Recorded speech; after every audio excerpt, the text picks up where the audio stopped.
Bismillahirrahmanirrahim. Assalamualaikum warahmatullahi wabarakatuh.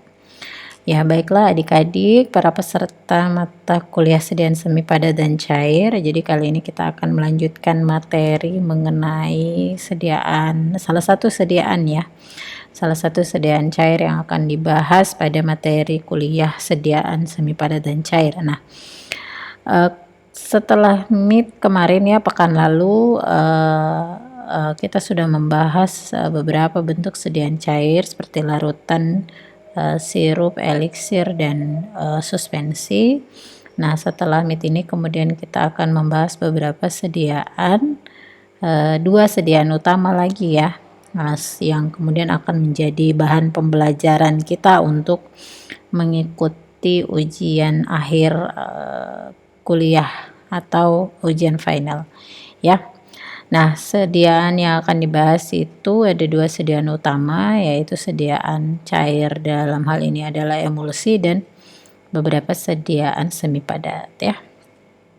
Nah, untuk sediaan emulsi itu sendiri kita membagi dalam 4 part ya, atau 4 pertemuan, di mana part pertama mengenai sediaan emulsi ini kita akan membahas tentang beberapa definisi dan teori emulsifikasi yang terjadi pada sistem emulsi ya. Kemudian yang kedua, part kedua ya, kita akan membahas mengenai emulgator ya. Jadi emulgator ini merupakan satu bahan yang umum digunakan untuk menstabilkan atau membentuk sistem emulsi yang stabil ya. Kemudian pada part 3 kita akan membahas mengenai bagaimana membuat sediaan emulsi dan bagaimana melihat ketidakstabilan emulsi ya. Jadi ada beberapa ciri ketidakstabilan emulsi yang mungkin terjadi, serta bagaimana evaluasinya, itu yang akan kita bahas di part ketiga. Kemudian yang terakhir kita akan bahas mengenai materi diagram Turner atau diagram 3 fase ya, yang kaitannya dalam sistem emulsi, dan di sana kita akan belajar mengenai bagaimana kita memprediksi atau mengidentifikasi tipe emulsi yang terbentuk pada suatu sediaan emulsi.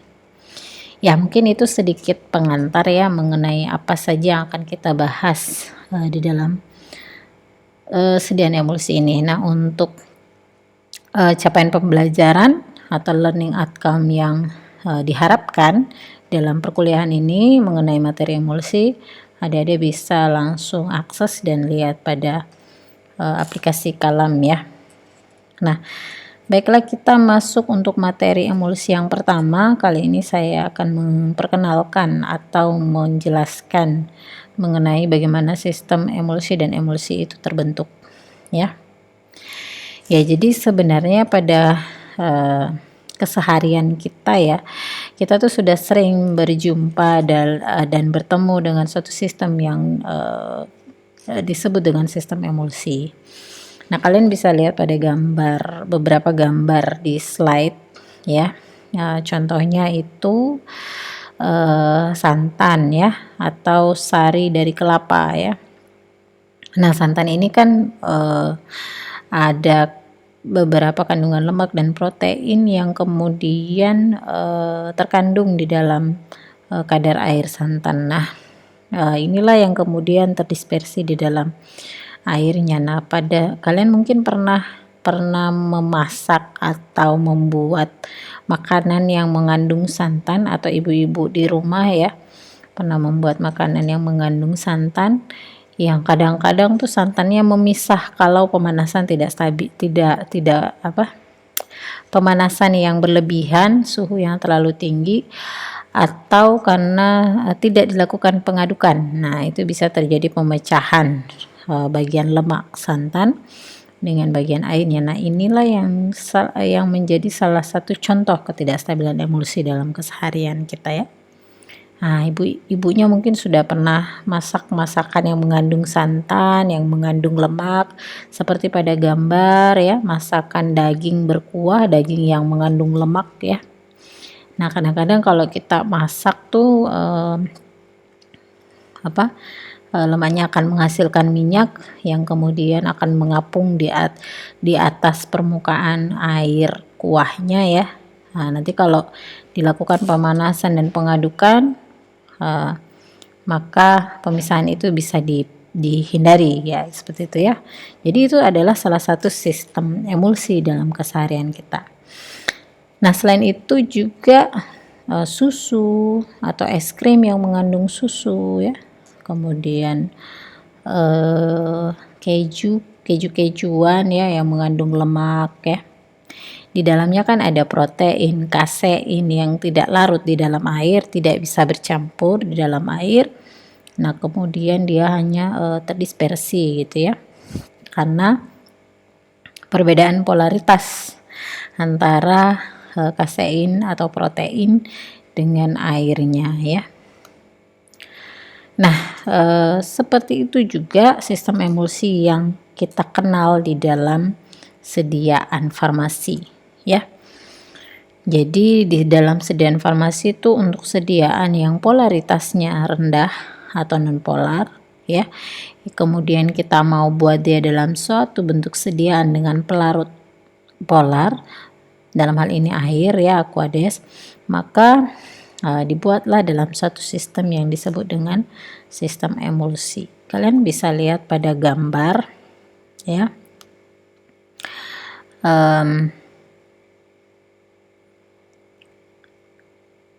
Kalian bisa lihat pada gambar di slide ini ya gambar yang saya checklist. Ini merupakan bentuk awal dari suatu sediaan emulsi. Jadi dia terdiri dari fase minyak dan fase air. Nah, kedua fase ini kemudian tentu tidak bisa bercampur ya, karena itu tadi perbedaan polaritas yang signifikan antara minyak dan air. Kemudian selalu bagian minyaknya ada di atas seperti ini, di atas permukaan. Kenapa? Karena minyak ini berat jenisnya lebih rendah dibanding dengan air ya. Karena itu terjadi pemisahan di mana bagian minyaknya akan selalu ada pada bagian atasnya. Nah, di dalam pembuatan sediaan emulsi, minyak dan air yang tidak bercampur ini akan dibuat menjadi satu campuran. Walaupun dia heterogen ya, di mana campurannya itu berupa berupa globul-globul yang terdispersi di dalam fase lainnya. Jadi apakah minyaknya pecah jadi globul-globul, jadi bulatan-bulatan kecil yang kemudian tersebar di seluruh bagian air, atau sebaliknya, apakah air ini yang globul-globul terbentuk menjadi globul-globul kecil ya, yang kemudian tersebar di seluruh bagian minyaknya gitu ya. Nah, ini bisa terjadi karena adanya pembentukan emulsi atau proses emulsifikasi. Nanti hasilnya akan seperti ini ya. Jadi kalian bisa lihat tidak ada pemisahan secara kasat mata. Kita lihat tidak ada pemisahan. Kenapa? Karena salah satu fasenya sudah pecah menjadi globul-globul kecil, tidak lagi kontinu seperti ini atau seperti ini, tapi salah satunya apakah minyak ataukah air yang kemudian pecah menjadi globul-globul kecil yang terdispersi di salah satu fase lainnya, ya. Jadi salah satu fase pecah menjadi globul-globul kecil di dalam fase lainnya gitu. Itulah yang menjadi prinsip utama dalam sediaan sediaan emulsi. Nah, jadi mengenai materi itu kita bisa menjelaskan beberapa definisi dari emulsi ya. Jadi emulsi itu adalah suatu sistem yang secara termodinamika tidak stabil, sama dengan suspensi ya, dia tidak stabil karena itu tadi ada energi bebas antara fase minyak dan fase air ya.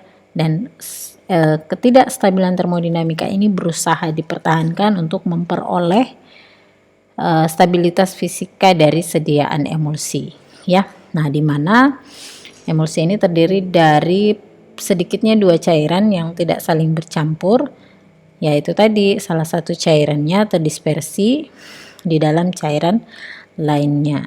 Nah, fase terdispersi ini disebut sebagai fase dalam atau fase discontinue ya, di mana dia terdispersi di dalam fase pendispersi atau fase kontinu atau disebut juga dengan fase luar. Nah, yang terdispersi ini dia tersebar ya, tersebar dalam bentuk globul-globul yang kecil yang kemudian dibungkus dan distabilkan oleh emulgator untuk mencegah pertemuan antar globul ya, agar tidak menyatu. Ya, jadi emulsi ini ya bisa dalam bentuk oral ya, bisa juga non oral.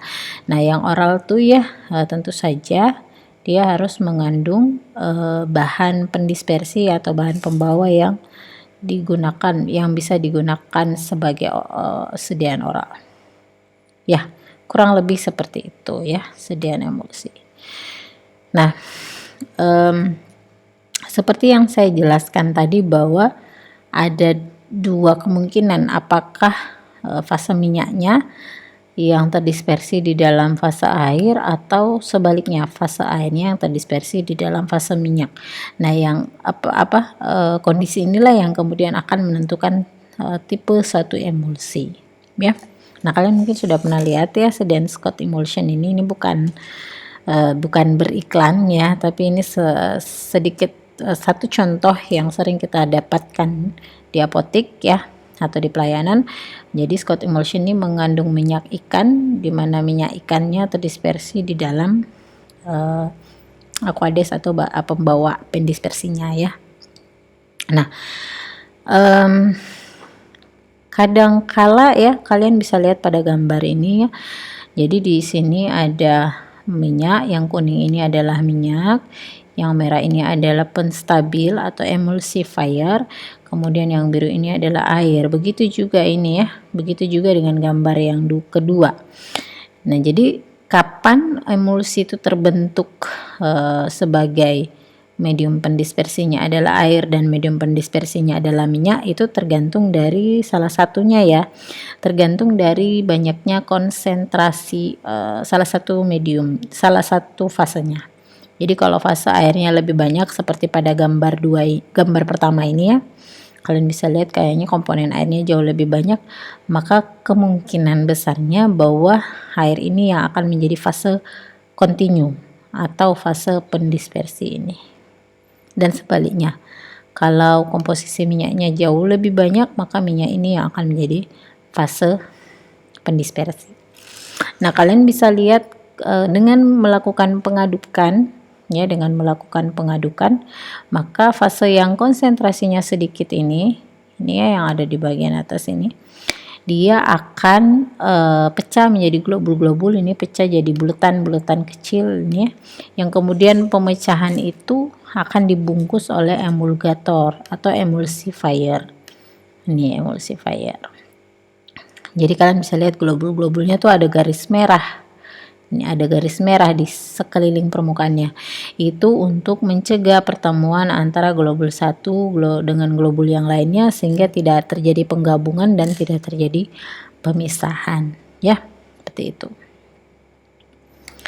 Kemudian, nah secara prinsip bahwa kita membahas ada dua jenis sistem terdispersi yang tidak stabil secara termodinamika di dalam sediaan cair di mata kuliah ini, yaitu emulsi dan suspensi. Nah, perbedaannya adalah kalau dia terdiri dari air dan minyak, keduanya adalah cairan, tapi karena keduanya memiliki polaritas yang berbeda sehingga dia dia tidak bisa bercampur, tidak terlarutkan ya, jadi tidak bercampur dan tidak terlarutkan, maka dibuatlah dia dalam bentuk sistem dispersi yang kemudian distabilkan dengan emulsifying atau bahan pengemulsi untuk membentuk emulsi. Nah, tapi kalau dia terdiri dari padatan dan air yang juga tidak saling bercampur, tidak tidak terlarut padatannya ya dibuat lagi dalam sistem dispersi, distabilkan dengan suspending agent atau bahan pensuspensi untuk membentuk sedian suspensi. Jadi konsepnya perbedaannya di situ ya. Kalau suspensi itu terdiri dari padatan yang tidak terlarut dan tidak bercampur di dalam air, yang kemudian hanya terdispersi ya secara makromolekuler. Nah, kalau emulsi itu dua cairan, sama-sama cairan, tapi cairan yang masing-masing tidak bisa saling bercampur dan tidak terlarutkan, yang kemudian distabilkan dengan emulsifying agent atau bahan pengemulsi membentuk suatu sistem emulsi ya, secara konsep seperti itu. Nah, seperti yang saya jelaskan tadi ya, bahwa emulsi ini kita bisa bagi berdasarkan jenisnya ya, kita bisa bagi berdasarkan ukuran tetesan atau ukuran globul yang terbentuk ya, atau ukuran fase terdispersi ya, globul dalam fase terdispersi dalam bentuk globul. Nah, yang emulsi umumnya tuh ukuran globulnya 0,2 sampai 50 mm ya. Kemudian kita kenal juga dengan mikroemulsi. Nah, mikroemulsi ini terdiri dari 0,01 sampai 0,2 mm dan kemudian pengembangan sedian emulsi itu ada yang dikenal dengan nanoemulsi yang fase terdispersinya tuh ukurannya 20 sampai 200 nanometer ya, dalam bentuk nano ya, makanya disebut nanoemulsi. Nah, biasanya pembentukan ukuran fase terdispersi ini tergantung dari jumlah emulgator yang digunakan dan besarnya pengadukan yang diberikan, besarnya daya usaha pengadukan yang dilakukan. Nah, kemudian selain itu juga emulsi ini bisa juga kita bedakan berdasarkan tipe bentuk emulsi yang terjadi atau terbentuk. Yang pertama tipe minyak dalam air, di mana minyaknya yang terdispersi di dalam air yang sebagai medium pendispersinya, atau sebaliknya air dalam minyak, yaitu airnya yang terdispersi dalam minyak. Kapan itu terjadi? Yaitu tadi tergantung, salah satu faktor utamanya adalah tergantung dari konsentrasi yang terbesar di dalam komponen emulsinya. Nah, biasanya konsentrasi yang terbesar itulah yang menjadi medium pendispersinya. Nah, ada juga yang emulsi ganda ya, yaitu minyak dalam air, air dalam minyak, atau air dalam minyak, minyak dalam air. Nanti kita jelaskan lebih lanjut model tipe emulsi yang dimaksud. Nah, ini ya. Jadi kalian bisa lihat bahwa beberapa tipe emulsi ini terdiri dari minyak dan air ya. Nah, di mana gambar atau bagian yang putih ini ya, bagian putih ini adalah air, dan bagian yang abu-abu di arsir-arsir ini adalah minyak. Jadi kalau tipe yang A ini adalah oil in water ya, atau minyak dalam air, di mana minyaknya pecah menjadi globul-globul yang terdispersi di dalam air. Yang bagian B ini adalah water in oil, jadi minyaknya yang menjadi medium pendispersi, kemudian airnya yang pecah menjadi globul-globul kecil yang kemudian tersebar dan terdispersi dalam air, minyak ya. Nah, ini yang ganda tadi ya, yang multiple emulsion namanya, atau emulsi ganda. Jadi bagian luar bangetnya itu adalah air, kemudian terbentuk globul-globul minyak yang globul minyaknya ini fase terdalam yang kemudian dibungkus lagi oleh airnya ya, airnya menjadi globul-globul kecil yang terbungkus lagi di dalam globul besar yang berupa minyak gitu. Dan begitu juga dengan minyak dalam air dalam minyak ya. Nah, ya ini sama ya ilustrasi tipe emulsi. Nah, lalu kenapa bisa terbentuk seperti itu? Karena adanya bantuan emulgator yang dia terdiri dari ini nih, lipofilik dan hidrofilik. Nanti kita jelaskan lebih lanjut di pertemuan yang membahas tentang emulgator ya, bagaimana kerja dari emulsifier atau emulgator dalam menstabilkan emulsi. Intinya bahwa emulsifier ini dia adalah bahan yang unik ya. Dia mengandung bagian hidrofilik dan mengandung bagian lipofilik, di mana hidrofiliknya dianalogikan sebagai bentuk kepala dan lipofiliknya sebagai ekornya. Nah, nanti dia akan mengikut arahnya akan mengikut pada globul yang terbentuk. Jadi kalau misalnya globul yang terbentuk adalah air, ya jadi airnya menjadi fase terdispersi, maka bagian hidrofiliknya yang akan berada di dalam, yang akan berkontak dengan bagian yang terdispersi atau fase yang terdispersi. Kemudian nanti bagian lipofiliknya yang akan berkontak dengan dengan minyak.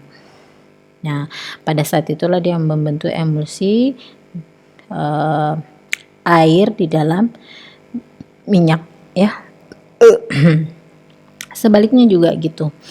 Jadi emulgatornya atau emulsifiernya untuk tipe minyak dalam air, di mana bagian lipofilik berupa ekor yang akan menghadap ke dalam dan berkontak dengan bagian minyak, dan bagian kepala berada pada luar untuk berkontak dengan fase luarnya, yaitu medium pendispersinya air ya.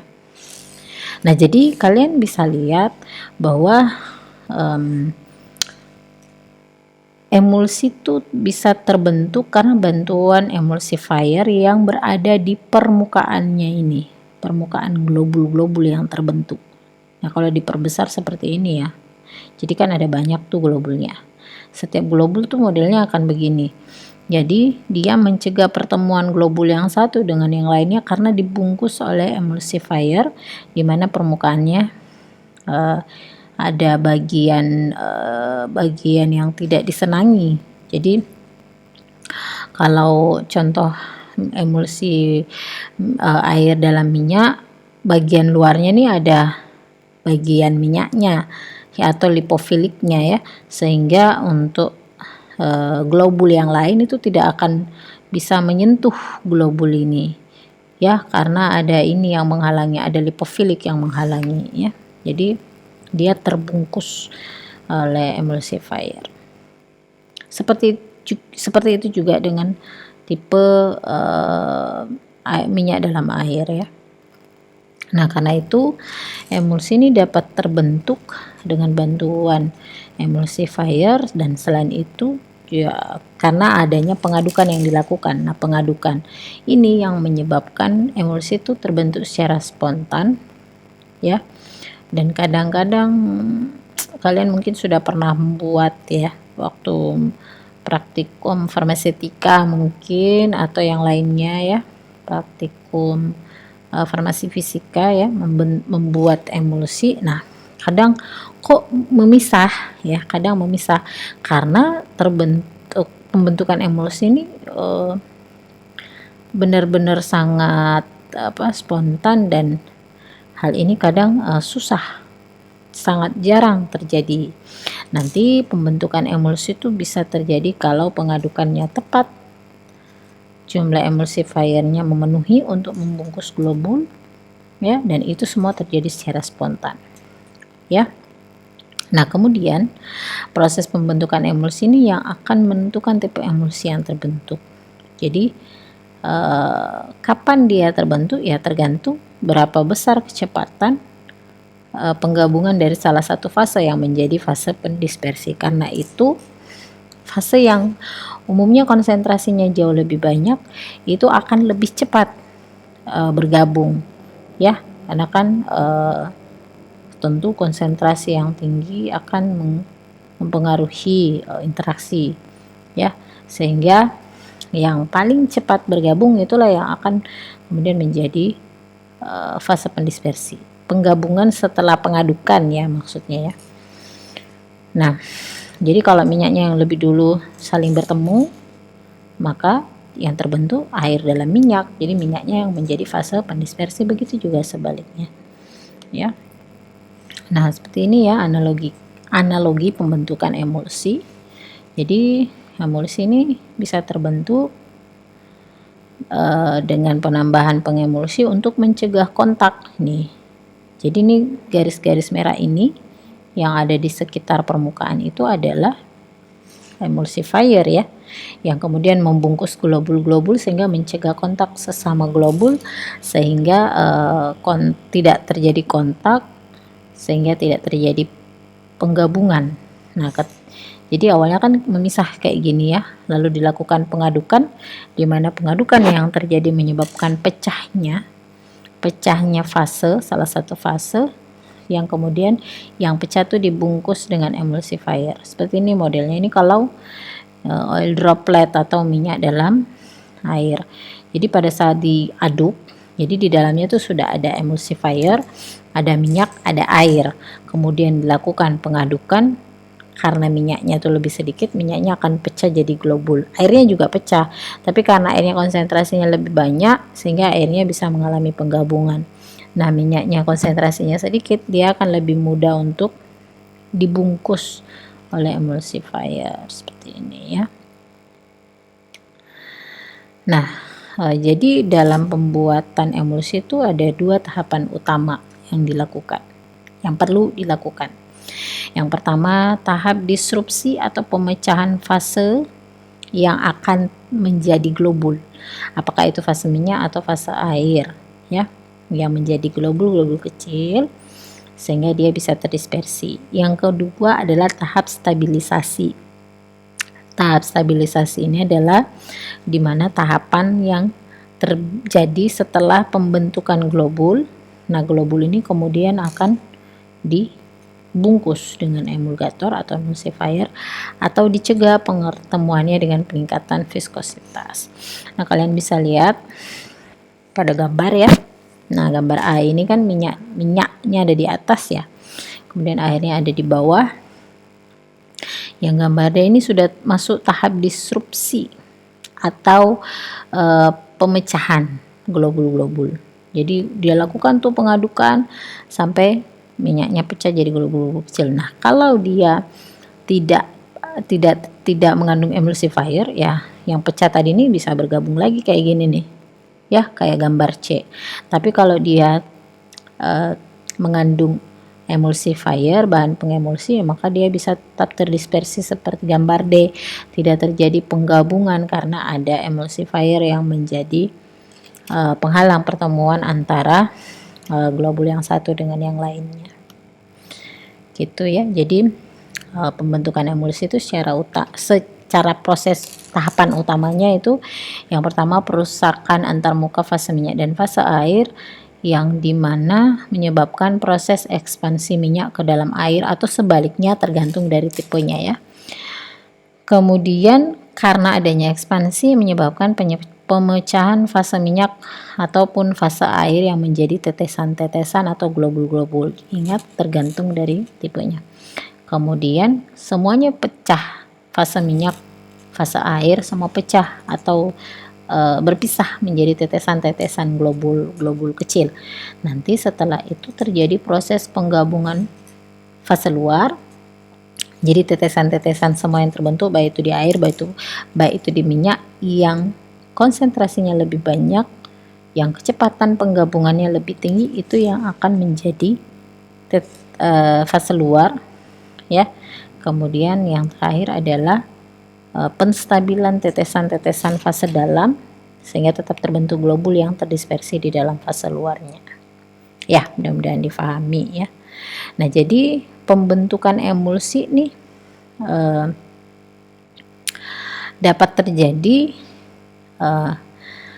dengan kita menambahkan bahan pengemulsi yang dapat menurunkan tegangan permukaan antara minyak dan air ya gitu. Jadi pengemulsi ini atau emulgator ini dia dapat menstabilkan emulsi dengan menurunkan tegangan permukaan antara minyak dan air. Nah, sehingga menyebabkan terjadinya pencampuran bagian minyak di dalam bagian air, tidak terjadi pemisahan yang menyebabkan naiknya kohesivitas, sifat kohesivitas antara air dan minyak.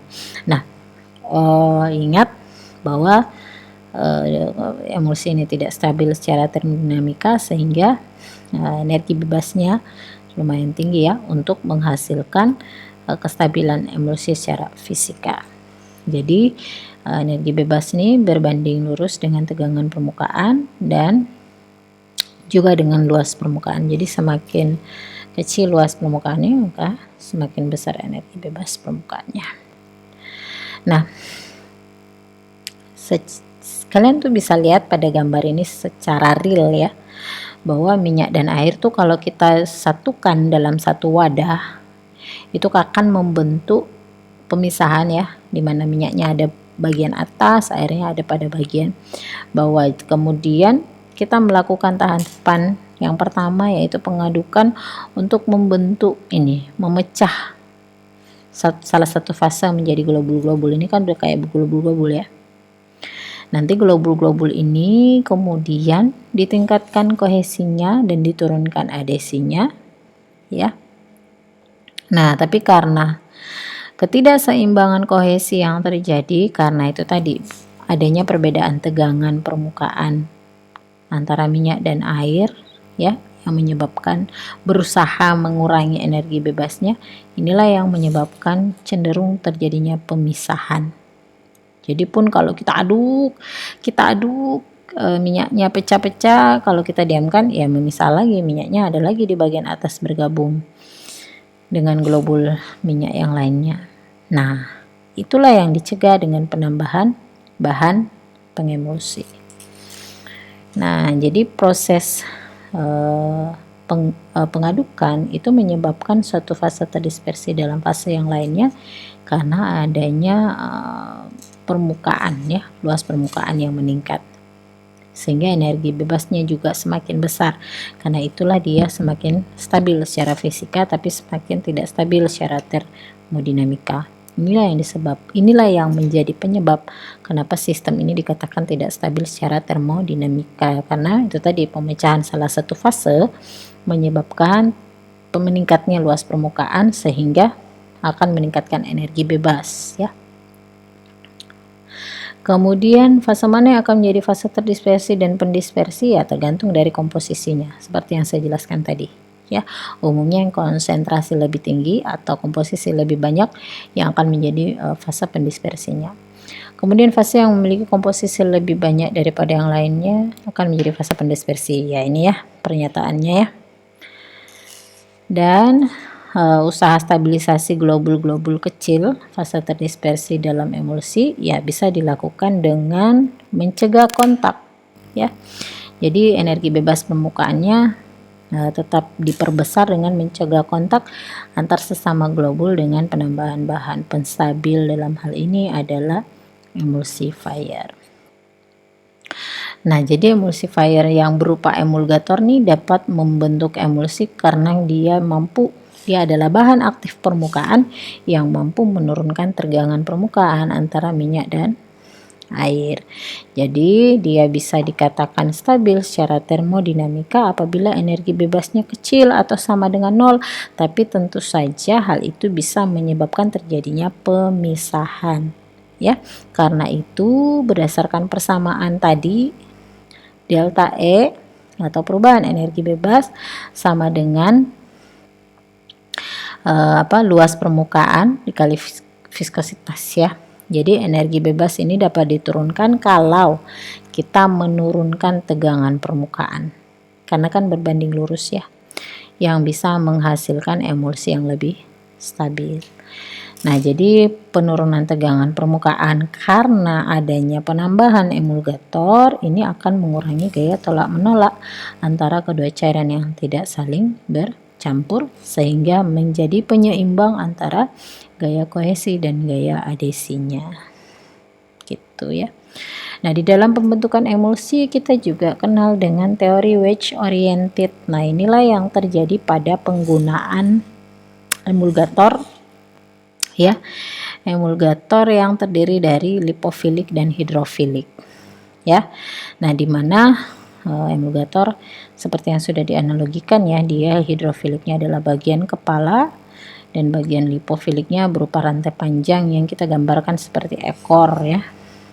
Nah, di sini batas ini antara kepala dan ekor ini adalah batas pengikat air dan minyak. Makanya dia disebut wedge oriented atau berorientasi sebagai penjepit atau pengganjal. Jadi nanti kalau kepalanya udah masuk di bagian air, ekornya masuk di bagian minyak, ya dia berperan sebagai pengganjal atau wedge ya. Jadi ini menjelaskan bagaimana peranan emulgator dalam emulsi yang bisa menurunkan tegangan permukaan dengan berperan sebagai wedge atau penjepit ya. Nanti bagian hidrofiliknya akan menjepit cairan hidrofilik seperti ini. Nih bagian hidrofilik menjepit airnya atau memegang airnya yang bersifat hidrofilik, dan bagian lipofiliknya akan memegang atau menjepit cairan yang bersifat lipofilik atau minyaknya gitu ya. Itu teori wedge oriented. Kemudian di dalam emulsi itu sendiri juga dikenal dengan teori interparsial film ya. Teori ini menjelaskan tentang bagaimana kemampuan emulgator itu bisa menyerap ya, atau diserap, bukan menyerap ya, tapi diserap, jadi teradsorpsi ya. Jadi dia berupa adsorbat ya. Nah, dia bisa terserap pada batas antara air dan minyak yang bisa membentuk lapisan film. Nah, lapisan film yang terbentuk ini ada 3 jenis ya. Nah, dengan terbungkusnya partikel tersebut, maka usaha antar partikel yang sejenis untuk bergabung itu menjadi terhalang, sehingga fase terdispersinya menjadi stabil, sehingga menciptakan atau menghasilkan emulsi dengan kestabilan yang cukup. Nah, tapi ingat, emulgator yang boleh digunakan adalah yang pertama yang bisa membentuk lapisan film yang kuat kalau kita mengharapkan interparsial ya, teori interparsial, yang kemudian jumlahnya cukup untuk menutup semua permukaan partikel yang terdispersi, kemudian dapat membentuk lapisan film dengan cepat karena terjadi cepat dan spontan, serta dapat menutup semua permukaan dengan segera. Nah, ini ya 3 jenis interparsial film yang terbentuk dalam emulsi ya. Jadi yang pertama tuh monomolekuler, modelnya seperti ini. Jadi emulgatornya atau emulsifiernya membungkus globul dengan membentuk lapisan monomolekuler. Yang kedua lapisan multimolekuler, dan yang terakhir adalah lapisan serbuk terbagi halus. Nanti langsung kita bahas aja ini ya. Nah, jadi lapisan monomolekuler ini merupakan lapisan monomolekuler ini merupakan lapisan yang dapat membentuk lapisan yang tunggal aja ya, satu lapis saja yang koheren, di mana dia diadsorpsi dalam di permukaan molekul atau ion yang menyebabkan menempelnya karena ikatan ion, atau dia mengikuti hukum Gibbs. Nah, umumnya terjadi pada tipe minyak dalam air. Kenapa? Karena airnya kan bisa dia mengandung ion ya, mengandung ion tertentu. Jadi nanti emulgatornya juga punya ion. Jadi untuk emulgator yang ionnya berlawanan dengan ion yang ada pada airnya ya, sehingga menyebabkan terjadinya adsorpsi ya, atau pengikatan di permukaan dan membentuk lapisan monomolekuler. Yang kedua lapisan multimolekuler. Nah, di lapisan multimolekuler ini karena adanya koloid lipofilik ya. Jadi koloid lipofilik, jadi kandungan dalam lemak ya, membentuk lapisan multimolekuler di sekitar tetesan dispersi minyak. Jadi ini untuk tipe minyak dalam air. Nah, koloidrofilik ini diabsorpsi pada bagian pertemuan dua fase untuk mencegah pertemuan ya. Tapi dia tidak menurunkan tegangan permukaan. Jadi tetap ada tegangan permukaan antara air dan minyak, cuman usaha yang dilakukan adalah dengan membentuk lapisan yang kuat. Ini nih, lapisan yang membungkus bagian globul minyaknya ini lapisan yang kuat sehingga mencegah pertemuan antara globul minyak yang satu dengan yang lainnya, karena masing-masing globul dibungkus dengan itu tadi kolloid hidrofil multimolekular. Kemudian yang terakhir, lapisan film yang terbentuk adalah lapisan serbuk terbagi halus. Jadi terbentuknya partikel padat yang terbagi halus. Nah, partikel padatnya ini berupa dari emulgator juga ya. Nah, partikel padatnya ini kemudian dia bisa menstabilkan emulsi ketika dia dibasahi sampai derajat pembasahan tertentu oleh minyak dan air. Dia kemudian akan bekerja sebagai zat pengemulsi. Ya. Nanti dia akan membentuk satu lapisan partikel padat di sekitar tetesan globul. Nah, ini ya.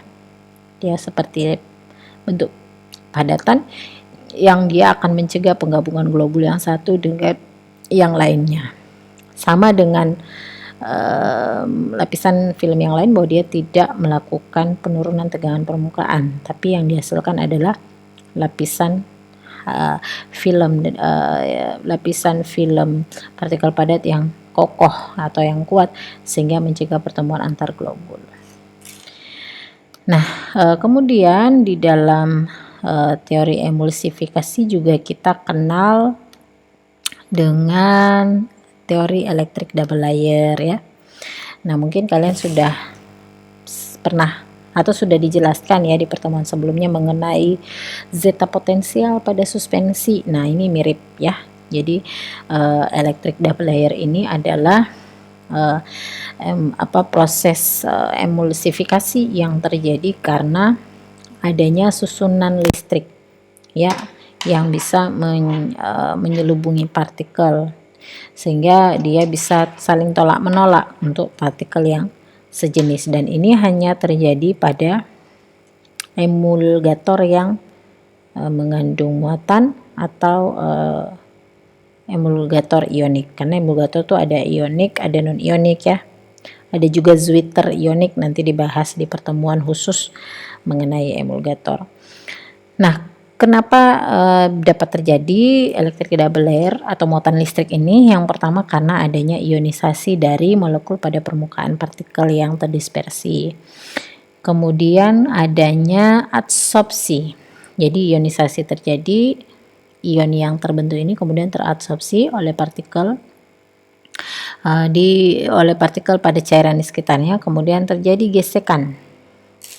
gesekan antar partikel dan cairan yang bisa menyebabkan terjadinya muatan listrik. Nah, secara umum emulsi electric double layer itu terjadi pada beberapa fase terdispersi, baik itu emulsi maupun suspensi. Nah, untuk emulsi sendiri, jika minyak terdispersi ke dalam air, satu lapis air yang langsung berhubungan dengan permukaan minyak akan bermuatan sejenis. Ini, jadi ini misalnya ini minyak ya. Ini minyak, nanti minyaknya ini permukaannya akan bermuatan bermuatan sejenis. Kemudian lapisan berikutnya akan mempunyai muatan yang berlawanan dengan lapisan di depannya. Nah, karena perlawanan muatan inilah yang menyebabkan terjadinya